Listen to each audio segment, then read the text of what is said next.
ሰላም ለእናንተ ይሁን የተወደዳችሁ የአባቴ ብሩካን የዘላለም ወገኖቼ ምሕረት ቸርነቱን አግንኖ በሕይወት ያኖረን ደግና ቸር አምላክ ልዑል እግዚአብሔር የተባረከ ይሁን። እህታችሁ ሮማን ነኝ።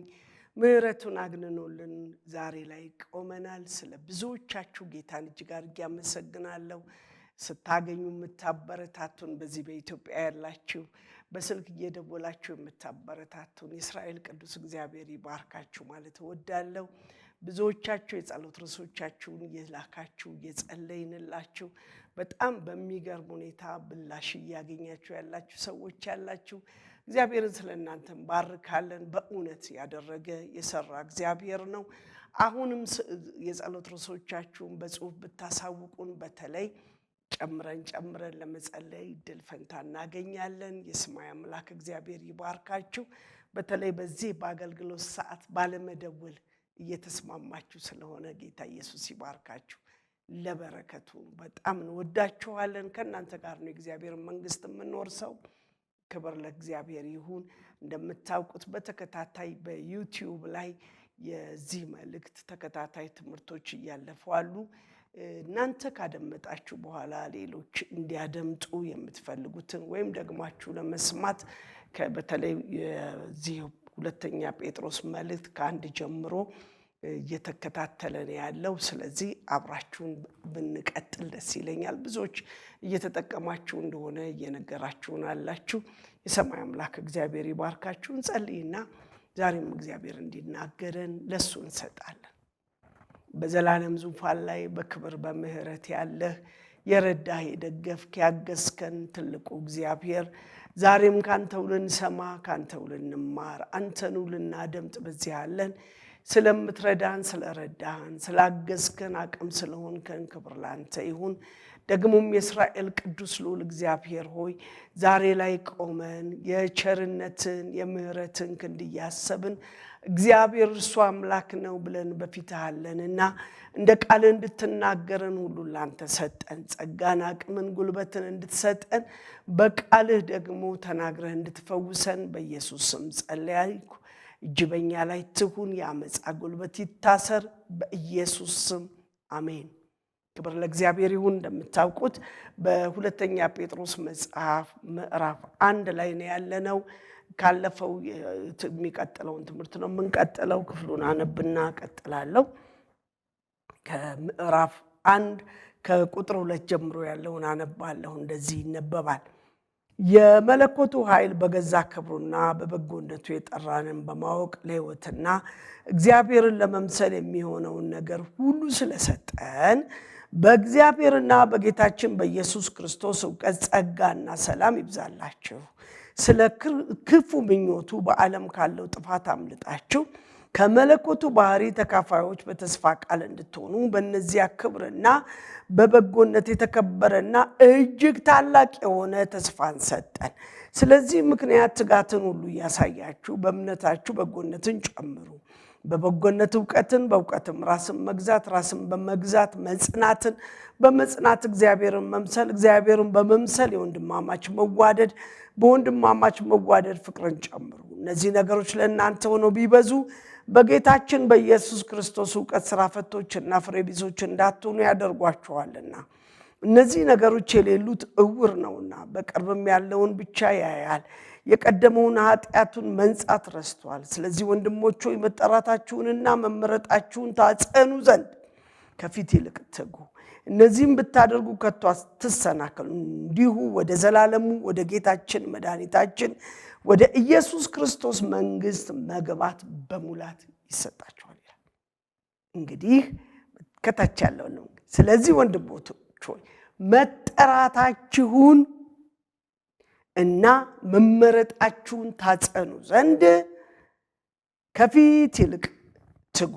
ይህን ስታደርጉ ደግሞ የእግዚአብሔር መንግስት በሙላት መግባት ይሆንላችኋል ይልና የቱን ነው ምንድን ነው የምናየው ምንድን ነው ነገሩ ብላችሁ ያላችሁ እንደሆነ ባለፈው እንዳየነው ወደ ክብሩ መንግስት ለመግባት ከዓለም ከጨለማው ከዓለም ክፉ ምኞት አምልጣችሁ ወደዚህኛው መንግስት እንድትገቡ እግዚአብሔር ካደረገ ከገባችሁ ልታደርጉት የሚገባ የሚለውን ሐሳብ ነው እየተመለከተን ያለ ነው። ባለፈው ሳምንት ያቆምነው በዚህ እግዚአብሔርን ከመምሰል ጋር የወንድማማች መዋደድ የሚለውን ነው እንድናየው ነውና አንድ ነገር ነው አንስቼ ሰዓት ስለቆመ ስላለቀ ያቆምኩት በተለይ ለኔ የሆነውን መመሪያ ለእናንተ መመሪያ ቢሆን ብዬ ስለማምን ነው የተናገርኩት። ምክንያቱም በሥራ ዘመን ባህሪያቶቼና በክርስቶስ ኢየሱስ ስኖር የጠቀመኝ ትልቁ ነገር አንድ ትልቅ ነገር ነው። ምክንያቱም ጌታ ኢየሱስ ይመጣል። ይሄንን ወቁ። ጌታ ይመጣል፣ በክብር ይመጣል። በክብር ምናልባት አባቶች አይንጋጠው የናፈቁት ሳያገኙትና ሳይመጣ እኔና እናንተ አሁን አለንበት ደረጃ ደርሷል። እና በቃ አይመጣም ብሎ አይደለም፣ አሁንም ይመጣል። ሰዓቲቱን ነው ማናቀው። እሱ በክብር ይመጣል፣ በመላእክት ታጅቦ ይመጣል። አሁን በውርደት አይደለም የሚመጣው እኮ በክብር ይመጣል። ሳይመጣ ሊሄድ ይችላል ብላችሁ ብትሉ ደግሞ አዎ በክብር ይመጣል፣ ወይም ወደ ያንዳንዳችን ድንገት ይመጣል። ድንገት መጥቶ የወሰዳቸው ታላላቆችም ታናናሾችም አሉ። ያንተም ያንቺም የኔም አባቴ የርሶም እንደየድሚያችን ልክ በተዋረድ ሳይሆን ታናናሾቼ ሄደው አይቻለው፣ እኩዮቼ ቀድመውኝ ሄደዋል፣ ታላላቆቼም ሄደዋል። የድሜ ልክ ጉዳይ አይደለም። የድሚያችንን ቁጥር ወስኖ ያስቀመጠልን ሕያው አምላክ እግዚአብሔር ነው። አላቃትም። ከዚህ በኋላ ያለችዋን ማይክሮ ሰከንድ አላውቅም። ነገር ግን አንድ ነገር አውቃለሁ። በሕያው አምላክ በእግዚአብሔር ፊት በምድር ስኖር አሁን አንድ ጊዜ መዳን ሆኖልኛል። የእግዚአብሔር ልጅነት ስልጣን ተሰጥቶኛል። ወደ ላይኛው ወደሱ መንግስት እንደሚሄድ እርግጠኛ ነኝ። ታዲያ ያንን እርግጠኛ የሆነውን የመግቢያውን ዋናውን በሱ በኩል የመግባትን እውነት ካገኘው በኋላ በቃ አለቀ፣ ተደላድዬ ልቀመጥ፣ ምን ችግር አለ? አንድ ጊዜ እንደው አድኖኛል የወደድኩትን ላድርግ የሚባል አይደለም። ያዳነኝ እሱ ያዳነበትን ያንን የክርስቶስን ደም እውነት በሱ በማመን ያወቅኩበትን እውነት እየኖርክ እንድኖር እንዲያውም መጀመሪያ ሳገኘው ከነበርኩበት ከክፉ ባህሪያቶቼ እንዴት አድርጎ እንደቃኘኝ ሳስብ እደነቃለሁ። አልቅ ያለው ተቃኝቼ ፍጹም የእግዚአብሔር ሰው ነኝ ምናምን እያልኩ በራሴ አልመካም። ቀን ባጋጠመ ጊዜ የሚገጥመውን ነገር ባህሪን ብዙ ማላቃቸው ባህሪ በየደቂቃው በየሰከንዱ አገኛለሁ። እናንተም እንደሱ እንደሆናችሁ አስባለሁ። ምክንያቱም ትላንትና የኖርነውንና ሌሎች ሲኖሩ እኛ አልፈነዋል። ምን ችግር አለ ያልነውን ደግሞ ሲመጣ የማንችልባቸው ሁኔታዎች ተፈጥሮ በዚያ ውስጥ ራሴን ሳይው ደነቃለሁ። በብርድ ሰዓት ላይ የሚኖረን ባህሪና ወይኔ ሙቀት በመጣ ብለን ያለንን ባህሪ በሙቀት ሲመጣ በቃ ተዝናንተን እንደምንኖር ይመስለንና አሁን ባለን ሁኔታ ላይ ያኛውን እየናፈቅን ቆይተን ልክ ሙቀት ላይ ሲመጣ ወይ ብርድ ይሻላል ለብሰን እኮ እናመልጣለን፣ ይህን ሙቀት እንዴት እንችላለን እንላለን። በሰዓቱ በጊዜው ባየሩ ሁኔታ በከፍታውም በዝቅታውም በመከበብም በመገፋትም በመናቅም በመወደድም የሚመጣው የኛ ልካችንን ስለማናውቅ አንድ ነገር መርጫለሁ። እሱ ስለሚጠቅመኝ ስለጠቀመኝ ነው ማካፈላችሁ። እንዲህ ይላለሁ። በሥራ ዘመኔ የመጀመሪያ አለቃዬ አለቃን እያየው መሽቆጥቆጥ አይደለም። የመጀመሪያ አለቃዬ እግዚአብሔር ነው ብዬ አለቃነቱን ሾሜዋለሁ። ስለዚህ በእግዚአብሔር ፊት በጽድቅ በእውነትና በቅንነት እንደሚሰራ ሰው ራሴን ሳደርገው ከታች ያለው ደግሞ ሁለተኛ አለቃዬ ብዬ የማስበው እግዚአብሔር የሰጠኝ ስራ ነው። ስራዬ ራሱ አለቃዬ እንዲሆን ፈልጌ ራሴ የኔ አለቃ ስራዬ ነው ብዬ ስራዬን እሰራለሁ። አለቃዬ እግዚአብሔርና ስራዬ በታማኝነት ስሰራ ሁለተኛ ወይም መንግስት የሾመው ወይም የመስሪያ ቤቱ ሹም እኔ ጋር ሲመጣ ዋናውን አለቃዬንና ስራዬን ታምኜ ስለሰራው ከኔ ላይ የሚያገኘው ጉድለት አይኖርም። በዚህ በሁለቱ ከታመንኩ ሶስተኛው ችግር የለም። ልክ እንደዚህ ዛሬ በህይወት ስትኖሩ ምናልባት አባት ልትሆን ትችላለህ። የአባትነትን ማዕረግ የሰጠህ እግዚአብሔር ነው። ታዲያ ለእግዚአብሔር ታማኝ ስትሆን አባትነትን በልጆችህ ተፈትሸህ አይደለም የምትጸናው። በራሱ በእግዚአብሔር አባትነትህ የታመነ፣ እናትነትሽ የታመነ፣ ባልነትህ በእግዚአብሔር ፊት፣ ሚስትነትሽም በእግዚአብሔር ፊት አለቃው እግዚአብሔር እንደሆነ ታምነሽ ስትመላለሽ እህትም ወንድምም ሁን ብቻ መጀመሪያ የኔ አለቃ እግዚአብሔር ነው ካልኩ በቀላሉ አብረውኝ እኔ ለምኖርበት ለየትኛውም ነገር በመውደድ እንድመላለስ አቅም ይሆነኛል። ስለዚህ ነው በተለይ በወንድማማች መዋደድ የሚለውን ሐሳብ ስንመለከት ሰው እንደሚያይና እንደሚሰማ ጠብቀን ወይም ደግሞ በሰው ፊት አቤት ፍቅሯ አቤት መውደዱ ተብለን ሳይሆን አንድ ምሳሌ በጣም ሲነገር ሰምቻለሁ። አንድ ሴት ባሏን አገባች፣ አገልጋይ ነው። በጣም በቃ እዛ ጋር የሚያገለግለው የፍቅርን አገልግሎት ለጉባኤው ለሚያገኛቸው ሰዎች ያለውን የፍቅር መተቃቀፍ አይታ ወየው ይሄ ነው ባሌ ብላ አገባቸው። በእነሱ በሚገባቸው ቋንቋ አገቡ። ለጥቂት ጊዜ በፍቅር ኖር። በኋላ ግን ቤት ውስጥ ፍቅር የለም። አሁንም የሚሰብከው መድረክ ላይ፣ አሁንም በሌሎች ፊት ሲታይ ፍቅሩ ልዩ ነው። ለአንድ ጊዜ እንዲያደረገች እሱ ጉባኤው እያገለገለ ያላትን ዋና የምትለውን ዕቃ በሰው አሸክማ የምትችለውን ተሸክማ እሱ እያገለገለ ቀጥ ብላ ወደ መድረኩ መጣች። ምን ነው ስትባል እኔ የናፈኩት ፍቅር እዚህ ስለሆነ ያለው እዚሁ ነው መኖር ያለብን አለችው። አያችሁ ወገኖቼ፣ ምናልባት ፈገግ ሊያሰኛችሁ ይችል ይሆናል። ነገር ግን የምንናገረው ሳይሆን ፍቅርን መዋደድን የምንኖረው ነው። ለመኖር ደግሞ በየትኛውም ዳይሬክሽን ባለፈው ሳምንት እንዳልኳችሁ የኔ አለቃ እግዚአብሔር ከሆነ በማድ ቤትም ውስጥ አለቃዬ ነው፣ በአደባባይ በሳሎኔም ውስጥ አለቃ ነው፣ በመኝታ ቤት አለቃዬ ነው፣ በመጸዳጃ ክፍልም ውስጥ አለቃ ነው። እሱ እግዚአብሔር ያየኛል ብዬ ነው መኖር ያለብኝ። እንደሚያያችሁና በሱ ውስጥ እየታሰር እንዳለን ከገባን ማንንም ለመውደድ ችግር የለብን። ምላሽ ጠብቀን ሳይሆን ያለ ምላሽ እንዋደዳለን።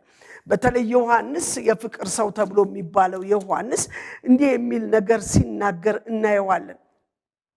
ስለ ወንድማማች መዋደድ በብዙ ይነግረናል። ክብር ለእግዚአብሔር ይሁን። እንደዚህ ይለናል፣ ልጆቼ ሆይ ኃጢአትን እንዳታደርጉ እነግራችኋለሁ ይልና ከምዕራፍ 2 ላይ ያለውን ዝቅ ብዬ ለወቀው። እግዚአብሔርን ትእዛዛቱንም ብትጠብቁ በዚህ እንዳወቅነው እናውቃለና አውቄው ያለሁ የሚል ትእዛዛቱንም የሚጠብቅ ውሸተኛ ነው፣ እውነት በእርሱ ውስጥ የለም። ቃሉን ግን የሚጠብቅ በእርሱ የእግዚአብሔር ፍቅር በእውነት ተፈጽሟል። በእርሱ እንዳለን በዚህ እናውቃለን፣ በእርሱ እንኖራለን የሚል እርሱ እንደተመላለሰ ራሱ ደግሞ ሊመላለስ ይገባዋል። ስለዚህ ምን እናድርግ? ወንድሙን እየጠላ ወንድምህን እግዚአብሔርን እወዳለሁ የሚል ዝቅልና ቁጥር 10 ላይ በብርሃን አለው የሚል ወንድሙን የሚጠላ እስካሁን በምን አለ? በጨለማ ነው ያለው። ወንድሙን የሚወድ በብርሃን ይኖራል፣ ማሰናከያ የለበትም። ወንድሙን የሚጠላ ግን በጨለማ አለ፣ በጨለማ ይመላለሳል፣ የሚሄድበትን የማያውቅም፣ ጨለማም አይኖቹን ምን አድርጎታል? አሳውሮታል ይላል። እውነት እግዚአብሔርን እወደዋለሁ አውቀዋለሁ የሚል የእግዚአብሔር ነገር በእኔ አለ የሚል እነዚህ ቅድም ያየናቸው በዚህ በሁለተኛ ጴጥሮስ ውስጥ እየጨመርልን ሄድ የተገባው ከዓለም ክፉ ምኞት አምልጠን የእግዚአብሔር መንግስት ወራሾች እንደሆን የገባን እኛ ሰዎች ልንመላለስ ከተገባ ልንመላለስ የሚገባን እርሱን እግዚአብሔርን በመግለጥና በማወቅ ነው። በተለይ እግዚአብሔር በእኔ ነው ከኔ ጋር ነው ካልን እርሱ ብርሃን ስለሆነ በብርሃን ይመላለሳል። በብርሃን የሚመላለስ ደግሞ እንቅፋት ወንድም አይሆንበትም፣ እንቅፋት እህት አትሆንበትም።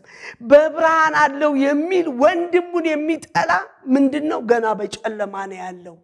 ገና ብርሃንን አላወቀም። ብርሃንን ካላወቀ ደግሞ በክርስቶስ አይሆንም። ዮሐንስ ወንጌል ምዕራፍ 1 ላይ ስንመለከት በዓለም ሁሉ የሚያበራ ብርሃን ብሎ ይለውና በጨለማ ላይ ብርሃን ይብራ አለ። እሱ ጨለማውን ሊያበራ ወደ ዓለም ሁሉ መጣ። ዓለም ግን አልተቀበለውም።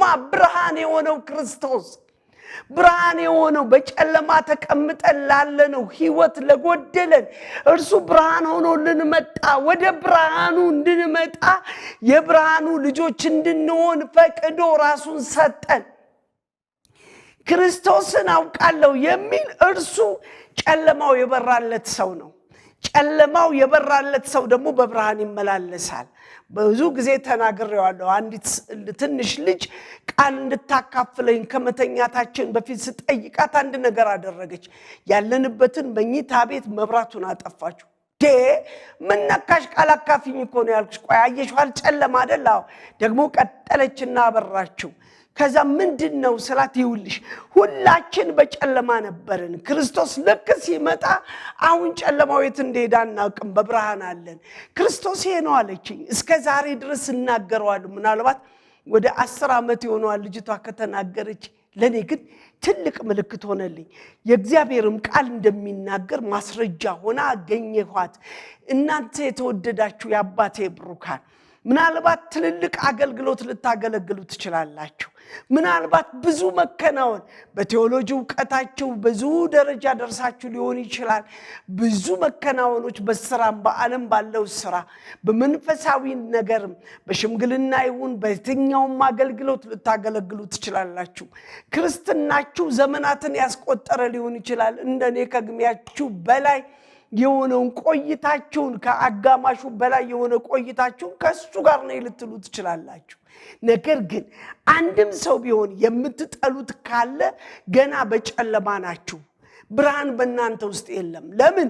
እርሱ ብርሃን ስለሆነ። የዓለም ብርሃን የሆነውን ክርስቶስን እያመለክ እኛ ወንድሞቻችንን ልንጠና ፈጽሞ አይገባም። ምንድነው የሚለው? በብርሃን አለው የሚል ነገር ግን ወንድሙን የሚጠላ ገና በጨለማ ነው። የወንድም የጥላቻው ብዛት ጎሳውን አይደለም። በጣም ብዙ ወንድም ስለጠላ አይደለም ጨለማው እየከበደ የሚመጣው። አንድም ወንድም አንድም እህት ብጠላ ገና በጨለማ አለው። ስለዚህ ይህንን ጌታ አላወቅኩትም። ይህን ጌታ ካላወቅኩት ምንድነው ስንጀምር ያየነው ክፍል ከዚህ ከክፉ ዓለም ምኞት አምልጣችሁ የእግዚአብሔር መንግስት ወራሾች እንድትሆኑ የክብሩ ተካፋዮች እንድትሆኑ የእግዚአብሔር ቤት ለዘላለም መውረስ እንድትችሉ በተለይ ደግሞ እንዲህ የሚለውን ቃል አይተናል። መጠራታችሁን እንድታጸኑ ነው የሚለን ቁጥር 10 ላይ ሄደን ስለዚህ ወንድሞች ሆይ መጠራታችሁንና መመረጣችሁን ታጸኑ ዘንድ ከፊት ይልቅ ትጉ። ልታጸኑት የሚገባ የከበረ ነገር አለ። መጠራታችሁ መመረጣችሁ ትልቅ ነገር ነው። የመመረጥና የመጠራታችን ሚዛኑና ልኩ ደግሞ በብርሃን የመመላለሳችን ልክ ነው። እሱ በብርሃን ስለሆነ ዮሐንስ ወንጌል ምዕራፍ 1 ላይ ሄዳችሁ ስትመለከቱ እሱ ማን እንደሆነ ይነግረናል። በጣም ወደው ክፍል ስለሆነ ሁሌ ባነበው የምመርጠው ክፍል ነው። ክብር ለእግዚአብሔር ይሁን። ዮሐንስ በተለይ ስለዚህ ስለ ፍቅርና ስለ ክርስቶስ በብዙ አስረግጦ ይነግረናል።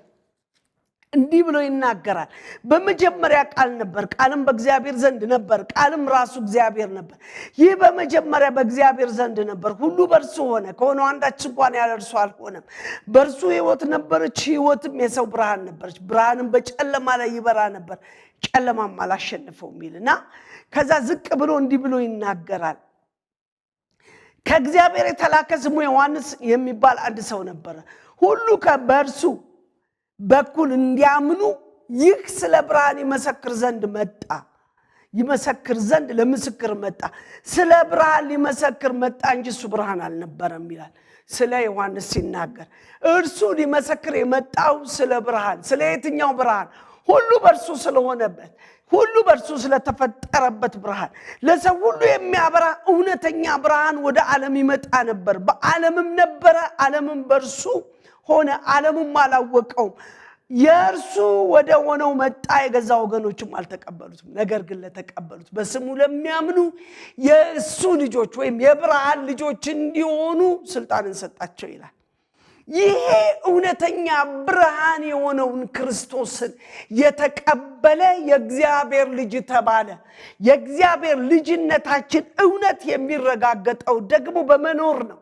ያ መጀመሪያውኑ ባለፈው ሳምንት ብየዋለሁ ጌታ ኢየሱስን እነዚህ ፈሪሳውያን ሊከሱት የመጡበትና በጥያቄ አስቀምጠው ሊያጠምዱት ያለ የትኛው ነው አንደኛ ብለው ሲጠይቁት እግዚአብሔር አምላክን በፍጹም ነፍስ በፍጹም ሐሳብ ውደድ የምትለውና ባልንጀራህን ወይም ወንድምህን እንደራስ ውደድ የምትለው ነው ዋነኛው አላቸው። እውነትም ሕግም ነቢያትም በሱ ተጠቅልለዋል። በተለይ 10ቱ ትእዛዝ ተብለው ስለሚባሉ የመጨረሻ ትእዛዛቶቹን ስንመለከት 5ቱ እግዚአብሔርን በፍጹም ነፍስ በፍጹም ልብ ስለመውደድ፣ 5ቱ ባልንጀራን ስለመውደድ ነው የሚጠቀልሉት። ታዲያ ይሄ ወደ ብርሃን የመጣው ብርሃን የሆነው ክርስቶስ ኢየሱስ ገብቶን ከሆነ የእግዚአብሔር ልጆች ነን። የእግዚአብሔር ልጆች ስንሆን ደግሞ የብርሃን ልጆች ነን። ታዲያ አንድ ወንድም ምን አለበት? ታናሽ እኮ ነው። ምናልባት ሎሌያችሁ ሊሆን ይችላል፣ ከስር የምታዙት ሊሆን ይችላል። ቀላል የሆነ ብላችሁ እናንተ በሰው ደረጃ ያቀለላችሁት፣ በጎሳ ደረጃ ያቀለላችሁት ሊሆን ሁሉ ይችላል። ነገር ግን በእግዚአብሔር ዘንድ የሚቀልም ትንሽም ሰው የለውም። ሁሉን በመልኩና በአምሳሉ ነው የፈጠረው። በቤታችሁ ውስጥ የሚያገለግላችሁ ሰው ከታች ሆኖ ጫማችሁን የሚጠርግ ወይም ደግሞ ዝቅ ብሎ የሚታዘዛችሁ ቢሆን ከናንተ እኩል ስላልሆነ ሰው እንዳልሆነ መስሏችሁ ቢሆን ይሄ በጨለማ የመመላለሳችሁ መመዘኛ ነው። ዛሬ ቆም ብለን እናስብ። ሚዛናችሁን አስቡት። ክርስቶስ ኢየሱስ ስለኔና ስለ እናንተ ራሱን ሰጥቷል። በዚህ ራሱን በሰጠበት በዚያ በጸጋው ኃይል ጉልበት ተሰውረ ለመኖር ወንድሙን የሚጠላ እርሱ ነፍሰ ገዳይ ነው ይለዋል በሌላ ስፍራ። ነፍሰ ገዳይ ደግሞ የእግዚአብሔር መንግስት አይወርስም።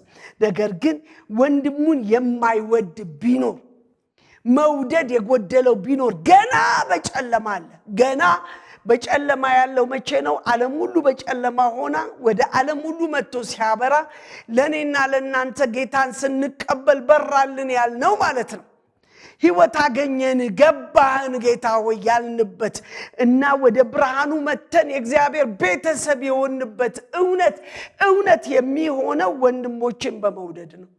ወንድምህን ካልወደድክ ገና በጨለማ አለ። አለቀ። ሰባኪ ልትሆን ትችላለህ። ብዙ ተአምራት ሊፈጸም ይችላል። ብዙ አጋንንት ባንተ ጸሎት በመንፈስ ቅዱስ ኃይል ሊወጣ ይችል ይሆናል። ብዙ ድንቅ የሆነው የጸጋ ስጦታ በእናንተ ባንቺ ሊገለጥ ይችላል። ነገር ግን አንድ ሰው ደግሞ እሷን ብላችሁ የምትሉ ከሆነ ደግሞ እሱን ብላችሁ በጥላቻ ካላችሁ ገና በጨለማ አላችሁ። የእግዚአብሔር መንግስት አትወርሱ። ለምን? የእግዚአብሔር ቃል ወንድሙን የሚጠላ ነፍሰ ገዳይ ነው ይላል። በሌላ ስፍራ እንደዚህ ብሎ ይነግረናል። ዮሐንስ ስለ ፍቅር በብዙ ጽፎታልና እንዲህ ብሎ ይነግረናል። አጠገብ ያለውን ወንድም ሳትወድድ እግዚአብሔር ሆይ ወድሃለሁ እንዴት ማለት ትችላለህ? የት አገኘኸው? የት ደረሰልህ? የታወቅከው? እሱ ደግሞ ሰውን አንተ የጠላውን ወዶ ነው እንዳይመጣው አንተን እንደወደደ እሱን ይወዳል። ባህሪው እሱ እኮ ነፍሰ ገዳይ ነው። ብዙዎቻችን በብዙ የተፈተንባቸው ሰዎች አሉ። በተለይ በኢትዮጵያ ያሳለፍናቸውን መራራ ቀናቶች ስናስብ እውነት ከሌንም ይወዳል ወይ ያልንባቸው ብዙ እናቶችን ስላስለቀሱ የብዙዎች ደም መፍሰስ ምክንያት ስለሆኑ በእኛ ተመንተምነን የተንቀጠቀጥንባቸው ብዙ ሰዎች አሉ። እውነት ያፈለገውን በይ እንጂ እነሱማ የእግዚአብሔር መንግስት አይወርሱም ወይም እግዚአብሔር አይወዳቸውም ልትሉ ትችላላችሁ። አናውቅም። ከኔ ይልቅ ቀድመው ምሕረት ጠይቀው በክርስቶስ ደም ታጥበውና ነጽተው በጉያው ሊገቡ ይችላሉ። አታስታውሱ? በመስቀል ላይ ክርስቶስ ኢየሱስ በተሰቀለ ጊዜ በግራና በቀኝ የነበሩ ሁለት ወንጀለኞች፣ የታወቁ ወንጀለኞች ነበሩ። የሞት ፍርድ የተፈረደባቸው ከበርባን ይልቅ የከፉ ይመስለኛል። ምክንያቱም እነሱ የተቆረጠ ለሞት የተፈረደባቸው ናቸው። በርባን ግን ገና በስር ያለ ነው። አንድ እስረኛ የመፈታት መብት ያለው ማለት ነው። ያስመረጣቸውም ከበርባንና ከክርስቶስ ብሎ ነው። እነዛ ግን እጅግ የከፉ ናቸው ብዬ አስባለሁ። እና ሁለት ወንጀለኞች ሆነው ተሰቅለዋል፣ ለሞት ተፈርዶባቸው። አንድ ያለ አንደኛው አንተ እውነት እኛንም ልታድን ራስክም ልታድን ይገባል ሲል፣ አንደኛው ግን እኛስ በስራችን አረኛስ በገዛ አደራረጋችን ነው፣ እሱ እኮ ምንም አላደረገም፣ እባክህን በመንግስት አስበኝ ብሎ እዛው ንስሐ ሲገባ አሁን አለው ኢየሱስ ያድናል። ታውቃላችሁ በዓለም ፍርድ የተፈረደበት የመጨረሻ ወንጀለኛ እንኳን ቢሆን እርሱ የምህረት አምላክ ወደ ምህረቱ ጌታ ሰው ከመጣ ወዲያው መዳን ይሆንለታል። አንተ ግን አንቺ ግን ድኛለሁ ብለን ዘመናት አስቆጥረን ምናልባት መጽሐፍ ቅዱሱን ይዘን ቃሉን ይዘን መንፈስ ቅዱስ በእኛ ስለ ብዙዎች ቃቶ ሊሆን ይችላል። ግን አንድ ሰው እየጠላን የእግዚአብሔር መንግስት መውረስ አይቻልም። የእግዚአብሔር መንግስት የሚወረሰው ወንድምን በመውደድ ነው። እንደዚህ ነው እኮ የሚለን ገና በጨለማ አላችሁ። ስለዚህ ልትጨምሩ ከተገባ ይህንን ልታደርጉ ይገባል። መንግስቱ እንዲሰፋ ከፈለጋችሁ ይህንን አድርጉ። ይህንን መዋደዳችሁን እዚህ ጋር አስቀምጣችሁ እዛ ጋር ችግር የለብኝም ብላችሁ የምትቀጥሉ አይደለም። የእግዚአብሔር ሕግ የመጽሐፉ እውነት ሕግ እግዚአብሔርን መውደድ ባልንጀራ መውደድ ስለሆነ ባልንጀራን ሳትወድድ የእግዚአብሔር መንግስት መውረስ የለም። ገና በጨለማ አላችሁ ነው የሚለን። እዚህ ጋር ነው ማቆም የምፈልገው። ወንድሞቼ እህቶቼ፣ ምናልባት የተደረገባችሁ ተደራራቢ በደል ስለደረሰባችሁ በጣም ባሰቃቂ ሁኔታ ብዙ ነገር ስላደረጉባችሁ ለመጥላታችሁ እርግጠኛ የሚያደርግና ሰው ሁሉ ልክ ነው ሊጠላ ይገባዋል ብሎ ሰው ምን ሊያደርግላችሁ ሊያጸድቅላችሁ ይችላል። የሰማይ አምላክ እግዚአብሔር ግን የመጥላታችሁን ልክ አያጸድቅላችሁ። ለምን? አለቃችን እግዚአብሔር ከሆነ እሱ ማንንም እንድንጠላ አያጸድቅልንም። እንዴ የሆነው እኮ የተደረግነው እኮ ብላችሁ ብዙ የምትቆጥሯቸው አይነት የክፋት ልኮች ቢኖሩ እንደኔ አይነት ሰነፏን ሴት አንገት አስነቅንቆ ልክነሽ ልክነህ ሊያሰኝ ይችላል። ምናልባት አብሬያችሁም ልጠላ ሁሉ እችላለሁ። ከምክንያቱም ከሆነባችሁ ነገር የተነሳ አውቃለሁ። ብዙ ሰዎች የግሩፕ ጸበኛነት የሆነባቸው በዚህ ዘመን በተለይ በጣም ብዙ አክቲቪስቶች እነሱ የጠሉትን ሰዎች ሁሉ እንዲጠሉላቸው በተከሸነ ቋንቋ በጎደላቸው ጉድለት በሰዎች እየመጡ እንደምንም አድርገው ጠምዝዘውም ቢሆን የነሱን አጀንዳ ይጨምሩባቸዋል። ስለዚህ እናንተ የተወደዳችሁ ወገኖች የምታሳምኑት የኔን አይነት ሰነፉን እንጂ አለቃ የሆነውን እግዚአብሔርን አታሳምኑትም። ይልቅ ጨለማ ውስጥ አይደለሁም ምትል ከሆነ ወደ እግዚአብሔር መንግስት ተመለስና ምህረት አድርግ። ለመውደድ ተዘጋጅ። እሱ እንደማረህ ለመማር ተነሳ። ምንም አይነት ይሁን እሱ ይረዳል። ዛሬ አንድ ጸሎት ልጸልይላችሁ ወዳለሁ። የምህረቱ እጅ በእናንተ ላይ እንዲሆን የሚራራው እግዚአብሔር እንዲራራላችሁ መራራውን እያሳየ መራራ እንድትሆኑ ካደረገው ይልቅ ፍቅሩን እያያችሁ መራራ ነገራችሁን ከላያችሁ ላይ ሊያነሳ ወደሚችል ወደ ሕያው አምላክ ወደ እግዚአብሔር ልጸልይላችሁ ወዳለሁ። ዛሬ መዳናችሁን ፈጽሙ ላለሁ ወንድሞቻችንን በመውደድ እንፈጽማለን፣ እንጸልያለን። የአባቶች አምላክ ልዑል እግዚአብሔር እጅግ አድርገን እናመሰግናለን። ምህረትህ ቸርነትህ ስለበዛልን የጸጋ ኃይል ጉልበት ስለደገፈን ክብር ላንተ ይሁን። የምህረት እጅ ብዛ። በጎነት ቸርነትን ድንቅ አድርገህ ግለጠው። በሁሉ ክበር። ሕያውና ጻድቅ በሆነው በልጅ በኢየሱስ ስም ጸለይኩ። ምድራችንን በዚህ ፍቅር አስተሳሰር። በኤርትራ ምድርም ይሄ ፍቅር ይብዛ። የትኛውንም እግዚአብሔር ሆይ የክፋት እጅ የሚያራግፈው የምህረት እጅህ የብርሃን እጅ እንዲዘረጋ በምድራችን ሰሜን፣ በምድራችን ደቡብ፣ ምስራቅ፣ ምዕራብ የምህረት እጅ እንዲዘረጋ በስምህ ጸልያለሁ። ገና ክፋትን ሰንቆ የሚመላለስ የጥልቁ ኃይል ጉልበት በስምህ ሰይፍ እሳት ይታሰር። ላለቆቻችን ምህረት ቸርነትን በጎነትን እንድታገንላቸው በማስተዋል በጥበብ እንድደግፋቸው ጸለይኩ። እጅ በእኛ ላይ ትሁን። እንወድሃለን።